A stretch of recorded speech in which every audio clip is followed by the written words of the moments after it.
Okay.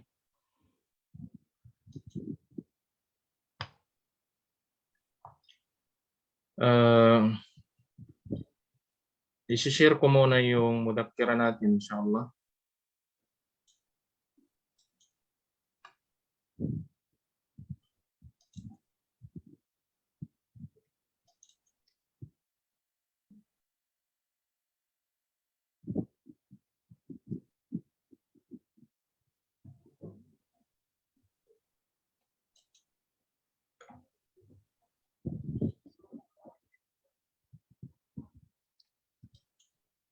Box. Sir. Biaon nag-message sa kuan ha. Ano ba? Sa Facebook. Mag-late view kuno sila.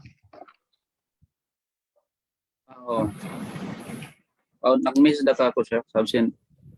Kung kaya man nagda-drive pa. Okay. Ikuan mo na jakat, take note mo na dyan mga.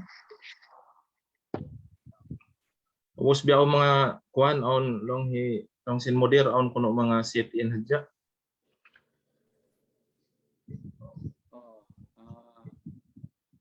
Mayroon nag-regular ha. On na minig. Okay. Inshallah. Di ko rin sa kaingatan bang isyo basa. Sa kaniya na nag-message. Okay. Okay. So inshallah mga kapatid, buksan ninyo yung mudakira ninyo. I hope nakita ninyo yung nakashare.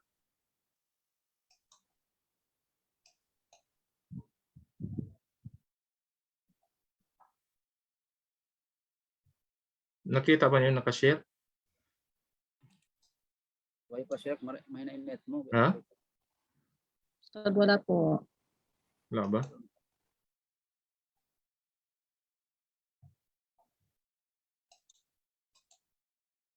Okay na, sir. Wala po, wala ang nakashare? Meron na po. Sir. Ha? Meron na po. Okay na po, Okay. Ustad. Parang may problema ang Zoom. Okay, dito tayo sa ahamiyatu dirasati as-siratin nabawiyah. Ito yung kahalagahan ng pag-aaralan natin ang sira o kaya yung talambuhay ng ating pinakamamahal na propeta sallallahu alaihi wasallam. Awalan, makikita ninyo dyan. Sabi niya, awalan, ahamiyatu dirasati siratin nabawiyah. Kahalagahan, yung naka-highlight, kung nakikita ninyo. Kahalagahan ng pag-aaral sa talambuhay ng mahal na propeta. Gaano siya kahalaga bilang isang Muslim?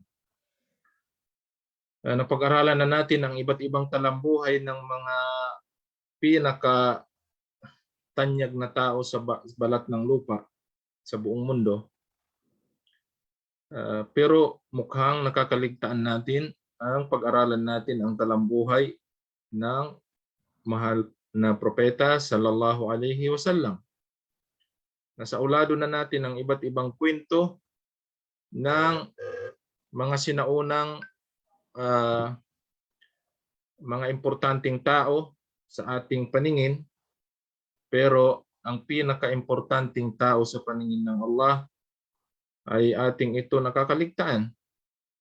Kaya gaano siya kahalaga, gaano siya kaimportansya ang pag-aaralan natin ito. At ano ang mawqif, ano ang anong tawag diyan? Ano ang katayuan ng sira o kaya yung talambuhay ng propeta sa ating pananampalataya? Ito ba ay bahagi ng ating pananampalataya o wala siyang kaugnayan sa ating din, sa ating relihiyon? Una, kung makikita ninyo diyan mga kapatid, i-underline, i-highlight ko ito. Number one. Kaya siya mahalaga. Saglit po, mukhang ano siya.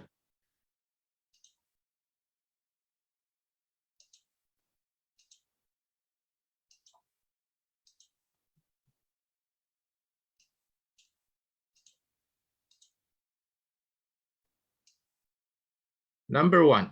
Ito yung number one. Bakit siya mahalaga? Okay?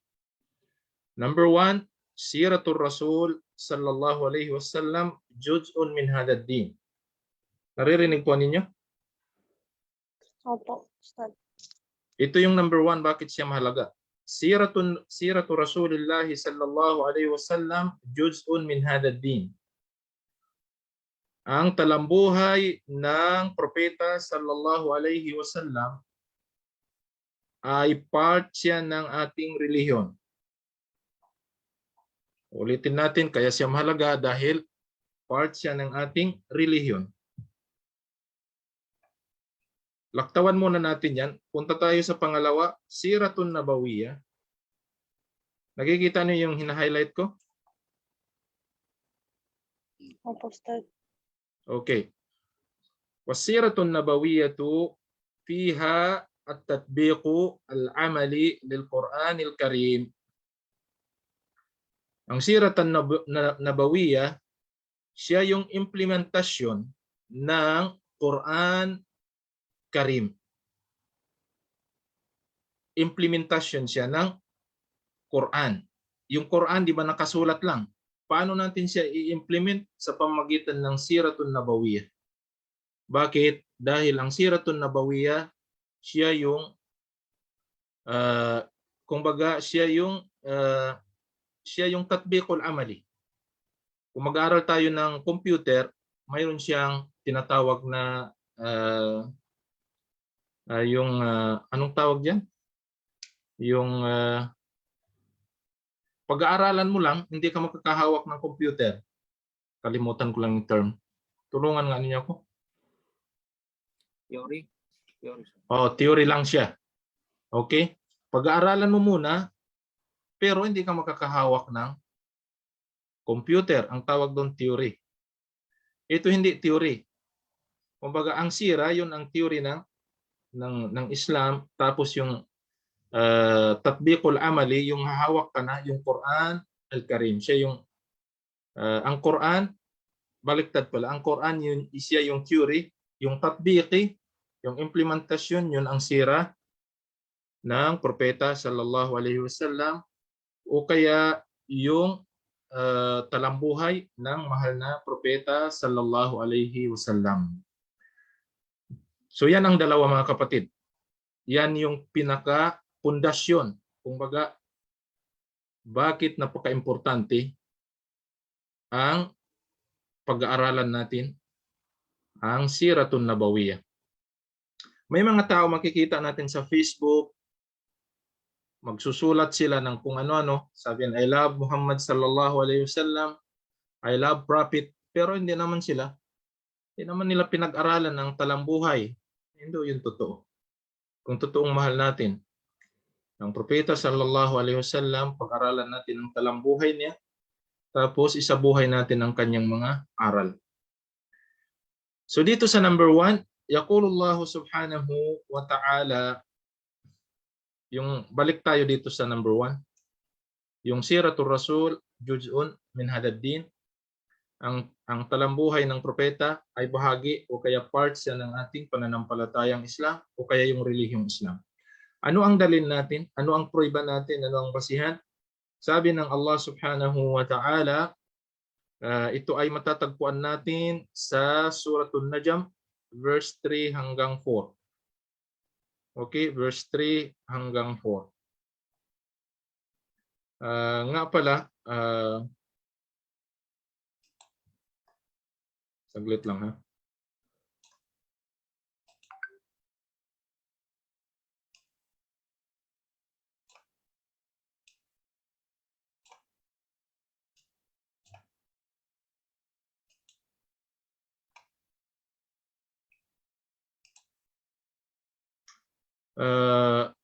Nga pala mga kapatid, okay, mayroon kayong bagong kaklase dyan, yung may beloved wife, nandiyan siya naka-attend. Okay? Baka magulat kayo kung sinong kaklase niyo. Okay po.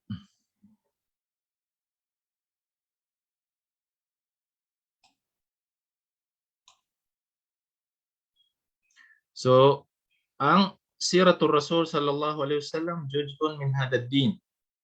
Bahagi siya ng relihiyong Islam. Yaqulu Allah subhanahu wa ta'ala, wa ma yantiqu 'anil hawa in huwa illa wahyun yuha. Ang aya na ito ay matatagpuan natin sa Suratul Najm, verse 3 hanggang 4. At ito ay sa ulado ng iba sa inyo, siguro.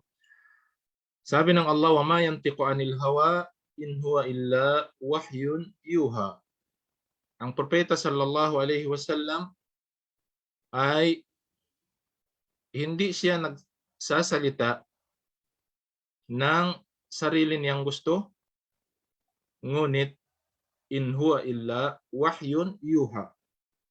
Ngunit ang lahat ng kanyang mga salita ay revelasyon mula sa Allah subhanahu wa ta'ala. Kaya yung mga salita ng propeta sallallahu alaihi wasallam ay nagiging batas dahil yon ay revelasyon. Ang pangalawang dalil, wa anzalna ilayka ad-dhikra litubayyana lin-nasi ma nuzzila ilayhim. Yan ay napakalinaw, sinabi ng dakilang Allah subhanahu wa ta'ala, ibinaba ng Allah subhanahu wa ta'ala ang Quran. Wa anzalna ilayka ad-dhikra. Dito mga kapatid, tingnan ninyo yung kahalagahan ng tafsir o kayong pag-aaral natin ng tafsir. Dito ang binanggit ng Allah ay dhikra. Okay, hindi siya Quran. Pero ang ibig sabihin niyan, pag binasa natin ang tafsir, ay Quran. Subhanallah. Wa anzalna ilayka ad-dhikra litubayyana lin-nasi ma nuzzila ilayhim. Upang iparating mo, sabi ng Allah, o Propeta Muhammad, ibinaba namin sa iyo ang Quran upang iparating mo sa kanila ang kapahayagan mula sa Allah subhanahu wa ta'ala. Pinarating ng Propeta sallallahu alaihi wasallam sa atin ang kapahayagan mula sa Allah subhanahu wa ta'ala. Wal bayanu yakunu bil qawli wal fi'li wa bil iqrar ala al fi'l. Ang bayan tinatawag dito. Itong kalima bayan, litubayyana, ibig sabihin yan bayan. Ang bayan, literally, ang bayan, paglilinaw, pagbibigay impormasyon, yun ang literal na kahulugan ng bayan. Okay? So, wal bayan, ang bayan binanggit dito sa Quran na ito, sabi niya, yakunu bil qawli, maari siya sa pamagitan ng salita,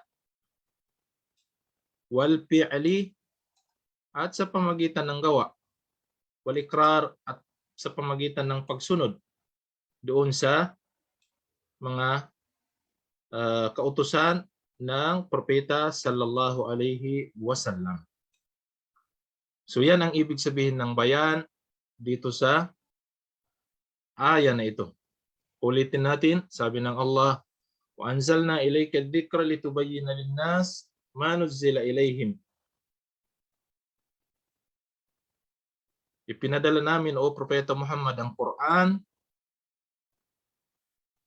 upang iparating sa sangkatauhan ang mensahe mula sa dakilang lumikha ang Allah subhanahu wa ta'ala. Walidhalika fadirasatuha ahamiyah kabira yumkin an najmilu abraziha fi mayali. Kaya sabi niya, ang pag-aaral ng sira o kaya talambuhay ng propeta sallallahu alaihi wasallam ay higit na napakainam, napakalaki, at napaka-importante. At sabi niya, isa-summarize natin o kaya sabi niya, yung mga nabanggit sa baba na ito, makikita ninyo may number siya. Ito sabi niya ang pinaka importante at pinakamahalaga sa lahat. Bakit kailangan natin pag-aralan ang sira o kaya ang talambuhay ng mahal na propeta sallallahu alaihi wasallam. Number 1, أن الله جل شأنه أمرنا في تنزيله بتدوين سيرة نبيه صلى الله عليه وسلم وسننه فقال تعالى لقد كان لكم في رسول الله أسوة حسنة. Sabi ng kitab, tunay ang Allah subhanahu wa ta'ala ay inutusan tayo upang isulat at pag-aralan ang sira o kaya talambuhay ng propeta sallallahu alaihi wasallam at ang kanyang mga sunnah. Bakit? Anong dahilan? Sabi ng Allah, laqad kana lakum fi rasulillah uswatun hasanah. Laqad kana lakum fi rasulillahi uswatun hasanah. Sabi niya sa propeta Muhammad sallallahu alaihi wasallam, ito ay matatagpuan ninyo diyan sa mayroon siyang footnote number 3 sa Suratul Ahzab verse 21. Sabi ng propeta sallallahu alaihi wasallam, tunay, laqad kana lakum fi rasulillah uswatun hasanah. Tunay sa propeta Muhammad sallallahu alaihi wasallam ay matatagpuan ninyo ang pinakamaganda at pinakamarangal na pag-uugali. Pinakamaganda at pinakamarangal na pag-uugali. Tunay mga kapatid sa Islam, wala ng pinaka dapat natin pag-aralan sa lahat kundi ang sira ng propeta sallallahu alaihi wasallam, dahil siya yung Quran na parang Quran naglalakad sa balat ng lupa. Makikita mo sa kanya kung ano ang gusto ng Allah subhanahu wa ta'ala. Makikita mo sa kanya kung ano ang tamang pag-uugali, tamang pamantayan sa buhay, at tamang pag-uunawa sa relihiyong Islam. Hindi tayo makasunod sa mga tao na kung ano-ano yung mga maling katuruan hinggil sa ating pananampalataya, kahit ito ay wala na sa sunnah ng mahal na propeta sallallahu alaihi wasallam, ang tinatawag natin bid'ah. Yung mga tao nag-imbento ng kung ano-anong katuruan na wala naman sa sunnah at hindi naman ipinag-uutos ng ating mahal na propeta sallallahu alaihi wasallam. Wala yumkin ittikhaduhu sallallahu alaihi wasallam uswatun hasana illa bima'rifati siratihi wa hadihi. Tama naman. Sabi niya, hindi natin lubusan maisa sa buhay ang kagandahan ng pag-uugali ng mahal na sallallahu alaihi wasallam at yung kanyang mga katuruan hanggat hindi natin siya kilalanin sa pamamagitan ng pag-aaral natin ng kanyang talambuhay. Totoo po. Paano natin isa sa buhay ang katuruan ng isang tao hanggat hindi natin alamin ang kanyang pagkatao? Definitely hindi natin ito maisa sa buhay at definitely hindi natin ito mai-implement sa ating mga sarili dahil hindi naman talaga natin siya kilala. So kaya sabi niya, wala yumkin ittikhaduhu sallallahu alaihi wasallam uswatun hasana illa bima'rifati siratihi wa hadihi. Hindi natin siya magiging modelo sa lahat ng ating pamantayan sa buhay, sa lahat ng ating mga pag-uugali hanggat hindi natin siya kilalanin sa pamamagitan ng pag-aaral natin sa kanyang sira o kaya sa kanyang talambuhay. Ang nakakalungkot mga kapatid sa Islam, siguro walang sinuman sa atin dito ang walang libro tungkol sa biography ng mahal na propeta sallallahu alaihi wasallam. Ngunit nakatinggal lang itong mga libro na ito at nakalagay lamang sa mga bookshelves natin. At hindi natin ito nabibigyan ng pansin. Pero ang bawat hakbang ng mga katulad ngayon, panahon ng eleksyon, makikita mo, pag-aaralan nila ang talambuhay ng isang politician, ano ba yung nagawa, ano ba itong benepisyo sa mga Muslim, ano ba itong disadvantage sa mga Muslim. Doon naging abala ang karamihan ng mga Muslim magsubaybay sa pagkatao ng isang tumatakbo. Ngunit ang pagkatao ng mahal na propeta sallallahu alaihi wasallam, ang libro, nakatinggalang at hindi ito nababasa, mga kapatid. Yan ang nakakalungkot na pangyayari sa ating buhay bilang isang Muslim in general. So kaya mga kapatid sa Islam, paano nga ba natin siya maisa sa buhay kapag hindi natin siya kilalanin, hindi natin basahin ang kanyang talambuhay? Never natin maisa sa buhay ang kanyang mga itinuro sa atin, yung mga sunnah ng propeta sallallahu alaihi wasallam. At subhanallah, may nakalimutan ko lang isang libro. Sinulat yun ng hindi Muslim. Nagsulat siya, nag-research siya sa yung mga renowned na mga personality sa buong mundo. Hindi Muslim yun, ha? Baka maalala ko habang nagsasalita ako kung sinong pangalan ng author ng libro. Ang sinulat niya, mga kapatid, ang number 1 sinulat niya ay ang mahal na propeta sallallahu alaihi wasallam. Number 1 sinulat niya yun. Sa lahat ng mga known na mga tao sa buong mundo, Christian siya, hindi siya Muslim. Pero ang pinili niyang number 1 ay ang propeta sallallahu alaihi wasallam. Kaya yung mga idea ng makikita natin minsan sa mga Facebook, nagpo-quote sila ng mga idea ng mga philosophers, mga scientists, mga matatalino kuno, pinipost nila. Mga kapatid sa Islam, sapat na ang hadith ng mahal na propeta sallallahu alaihi wasallam para maging batayan natin sa ating pamumuhay at magiging pamantayan natin. Sapat na ang Quran, sapat na ang sunnah, ang hadith ng mahal na propeta sallallahu alaihi wasallam, dahil mismo ang Allah, sinabi niya, la yantiqu anil hawa in huwa illa wahyun yuha.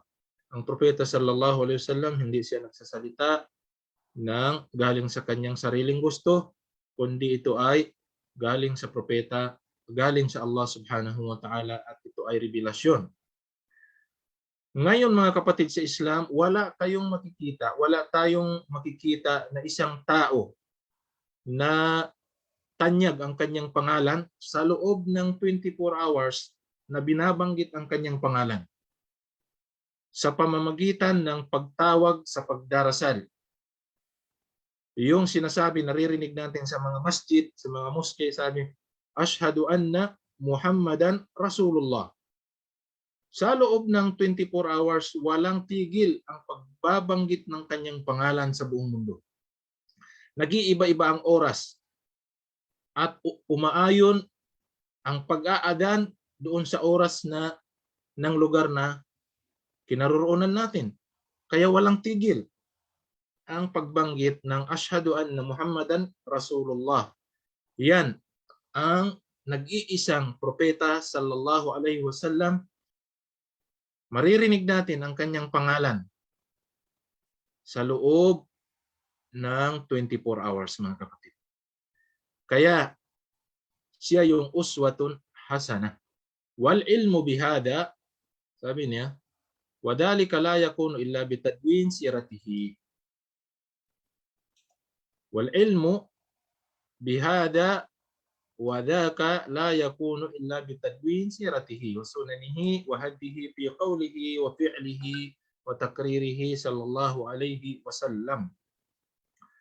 Sabi niya, ang kaalaman tungkol sa sira, hindi ito mangyayari kundi kailangan isulat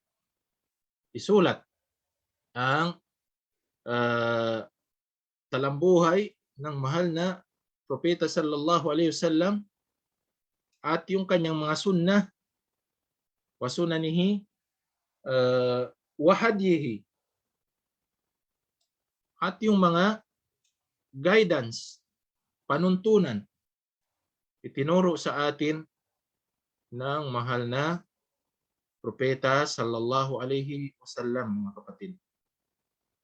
Yung kanyang mga hadith, yung kanyang mga sunnah na ating ito pag-aralan at unti-unti natin siya isabuhay. Fi qawlihi, sa pamamagitan ng kanyang mga salita o kaya sa kanyang mga gawa o kaya sa pagsasabuhay niya ng mga ipinag-uutos ng dakilang Allah subhanahu wa ta'ala sa kanya. Number 2, nadrusu sirati Rasulillah sallallahu alaihi wasallam. Pag-aaralan natin ang sira ng mahal na propeta sallallahu alaihi wasallam li'annaha siratu a'dami rajulin arafathul bashariyah. Subhanallah. Bakit kailangan yun pag-aralan? Dahil siya lamang ang natatanging tao, malaking tao, na ang kanyang talambuhay ay kakaiba mula sa lahat ng mga tao. Ang kanyang talambuhay ay kakaiba sa lahat ng mga nilalang. Ano pa? Fahiya siratu sayyidi waladi Adam alayhis salam. Siya ay talambuhay ng sayyidi waladi Adam alayhis salam. Siya ay talambuhay ng pinuno sa lahat ng mga angkan ni Adam alayhis salam. Siya yung pinuno ng lahat ng sangkatauhan. Kama yaqul sallallahu alaihi wasallam, katulad yung tinanggit niya sa kanyang hadith. Sabi niya, ana sayyidu waladi Adam yawmal qiyam. Subhanallah. Sabi niya, sabi ng mahal na propeta sallallahu alaihi wasallam, ako ang pinakapinuno sa lahat ng anak ni Adam sa yawmul qiyamah. Tingnan ninyo mga kapatid, pinakapinuno sa lahat ng angkan ni Adam. Dito sa atin ang pinag-aagawan ng mga tao, presidente ng Pilipinas. Pati mga Muslim, hindi na alam kung anong gagawin. Papanig ba sa opposition, papanig ba sa proposition, hindi na alam. Nagkakagulo. Pero ang propeta sallallahu alaihi wasallam, sayyidu waladi Adam. Siya yung pinuno ng angkan ni Adam. Kung bibilangin natin simula sa panahon ni Adam alayhis salam hanggang sa huling henerasyon natin, ilang libong taon na ang dumaan. Ilang taon na ang mayroon sa buong mundo simula sa panahon ni Propeta Adam hanggang sa panahon natin ngayon. Hindi na natin mabibilang ilang bilyon na ang tao sa balat ng lupa. Kasalukuyan nga, bilyon ang tao. Almost 2 billion ang tao sa buong mundo. Yung sa kasalukuyan.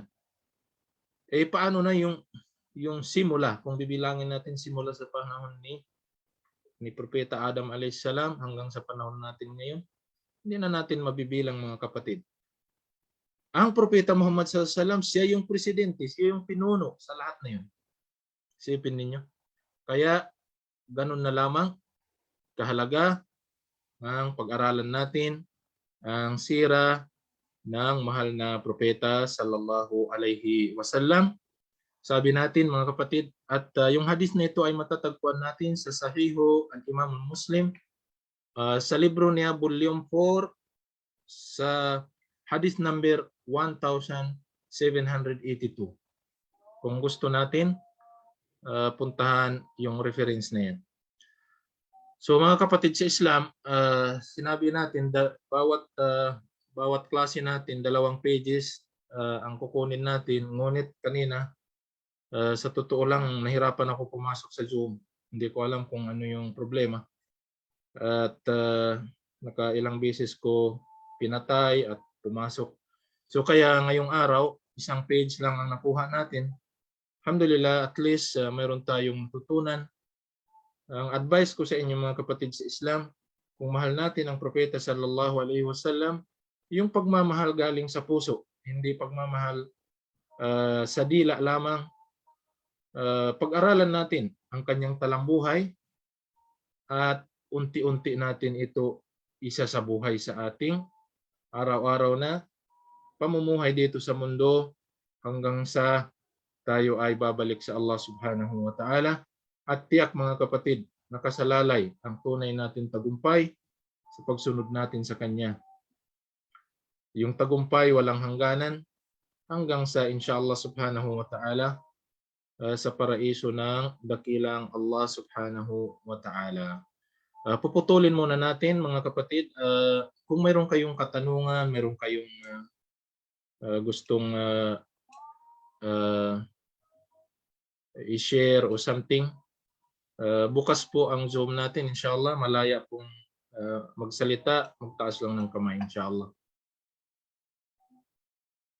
Mayroon kayong katanungan dito sa ating pag-aralan?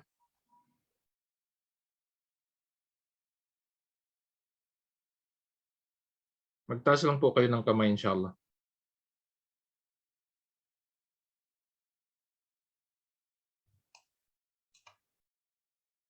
Naririnig po ninyo ako? Narinig po, Ustaz. Ustad.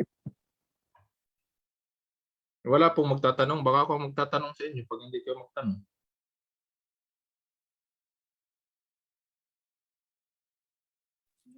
Assalamualaikum, Syekh. Assalamualaikum warahmatullahi wabarakatuh. Para hindi na pa kayo magtanong, ako na lang magtanong, Syekh. Pwede pa po dalil yung hadith na Propeta Muhammad sallallahu alaihi wasallam, yung tinanong si Aisha radhiyallahu anha kung ano ang pag-ugali o ang pagkatao ng Propeta Muhammad sallallahu alaihi wasallam.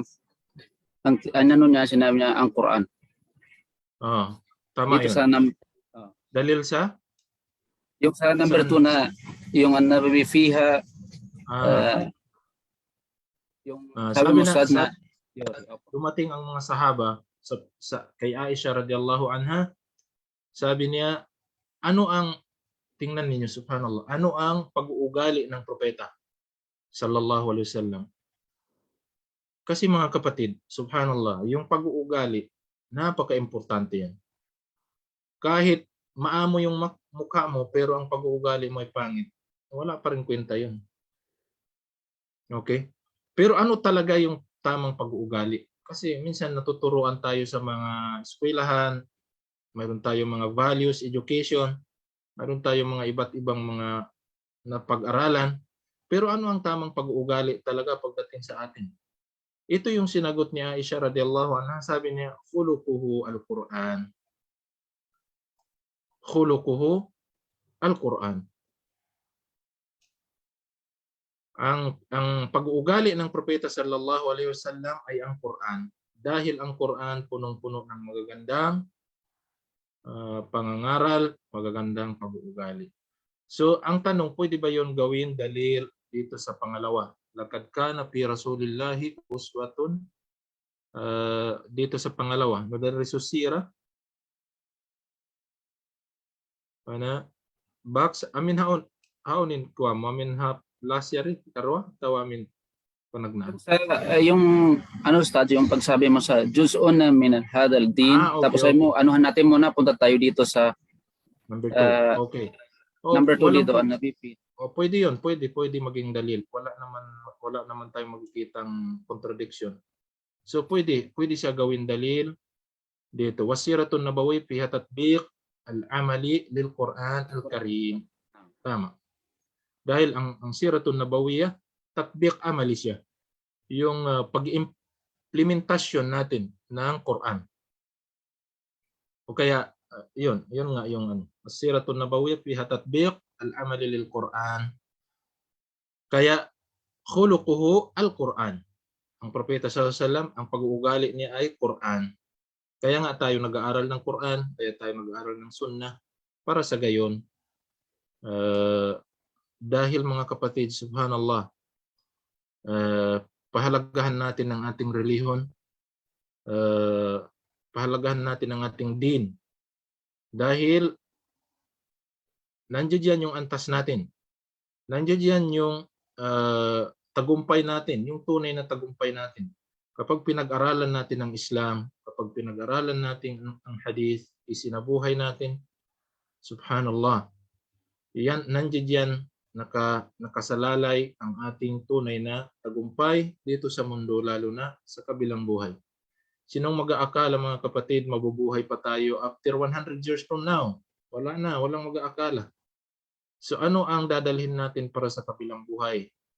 Ang dadalhin natin yung pag-aaral natin ng Quran, pag-aaral natin ng Sunnah, pagsabuhay natin ng katuruan ng ating pananampalatayang Islam.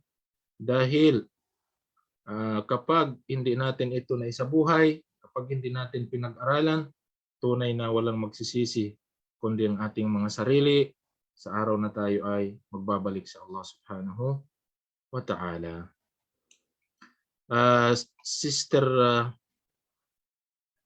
Sister Aliyah. Sada ko po. Yes po, Aliyah Benedicto. Assalamualaikum po, Ustad. Assalamualaikum warahmatullah. Sister, anong ibig sabihin ng dikra dito sa ayah? Wa anzalna ilayka dhikra. Ano pong ibig sabihin ng dikra dito? Ito po. Ustad, yung dikra yun po ba, Ustad, yung mga zikir, yung pag-alala po sa Allah subhanahu wa ta'ala? Wa anzalna ilayka dhikra. Ano pang ibig sabihin ng dikra dito sa ayah? Narinig po, Ustad, pag-alala po sa Allah subhanahu wa ta'ala. Okay. Nasa word po, Ustad, pasensya na. Okay. Brother, Narinig po ako, Ustad. opo. Brother Bajuri. Ustad po, yung dikra po, Quran po. MashaAllah, barakallahu fik. Ikong barakallah po.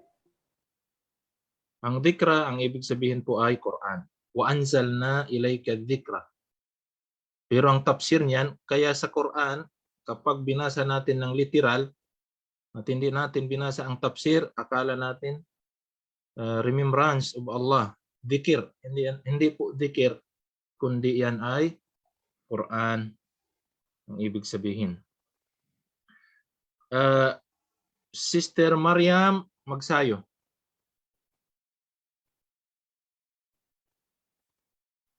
Assalamualaikum, Ustad. Assalamualaikum warahmatullah po. Ang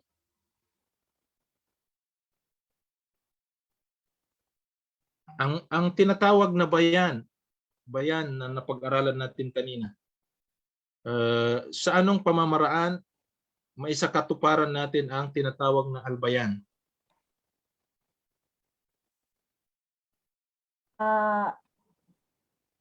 Marinig po, Ustad, parang putol-putol yata. Sa anong pamamaraan maisakatuparan natin ang tinatawag na albayan?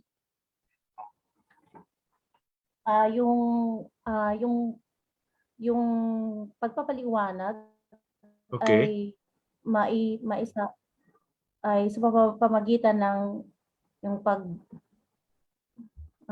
yung